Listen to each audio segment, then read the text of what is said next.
Earlier today, I spoke with Christina Goldbaum. She's a New York Times correspondent inside Afghanistan, based there since the beginning of last month. I asked her if her reporting offers any hope that the country's leaders or security forces will be able to slow the takeover. What we've seen since May is the Taliban sweeping through rural areas, scooping up around half of the country's 400-odd districts. What we've seen in the last couple of weeks is them really besieging cities as well. And on Friday, the first city fell to the Taliban. Since then, we've seen, like a domino effect, 9 other provincial capitals in rural areas falling under Taliban control.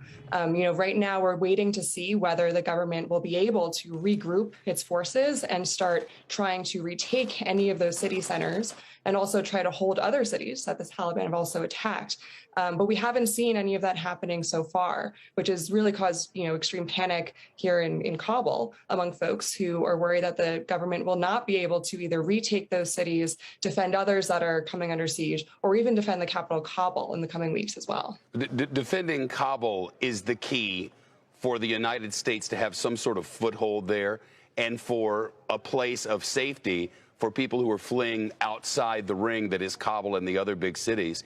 From your reporting, is there a sense for whether Kabul, the capital, can hold? I mean, that's kind of the big question right now. It looks very likely that the Taliban will take 2 southern cities in the next couple of days or weeks. The north is also now almost completely under Taliban control. And once the Taliban has both the north and the south, it is very likely that they will begin launching attacks in the capital, Kabul, as well. We know special forces there, which are stronger and better trained, to believe the United States authorities, to protect Kabul, and hopefully they'll be able to do that. But in the meantime, I'm sure there are a lot of people who don't understand the amount of control and power that the Taliban have. Could you give us an idea of what that looks like on the ground? What we're hearing, especially as the fighting moves further into city centers, are scenes of just, devastating urban combat.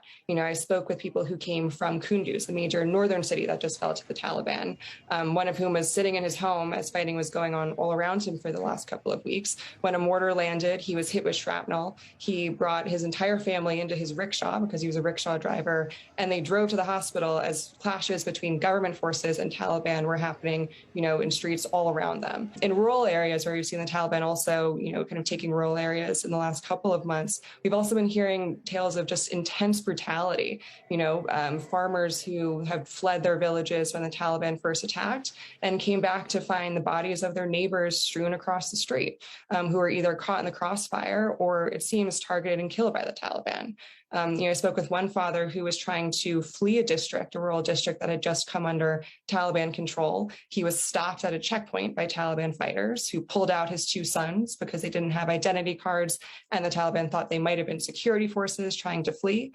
By the time the father went home to get their ID cards, brought them back to the checkpoints, his 2 sons had been shot and killed by Taliban fighters. That's the kind of scenes of brutality that we're hearing from people who are fleeing these areas. In the meantime, we've talked to thousands of people who are desperately trying to leave.